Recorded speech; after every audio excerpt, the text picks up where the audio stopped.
I'm here at a Shinto shrine up in the hills around Shizuoka, and I saw something very interesting that caught my eye.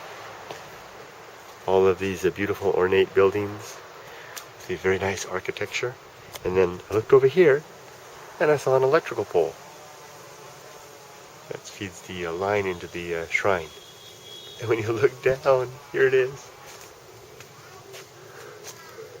Holy light switch, Batman. Look at that. Actually, it's an electrical socket. Look at that. It's got a little socket in there to plug in. And it's got a nice wooden decorative element.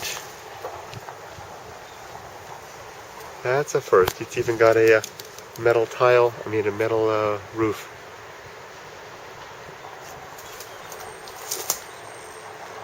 Very, very interesting. I guess everything is holy in a Shinto shrine.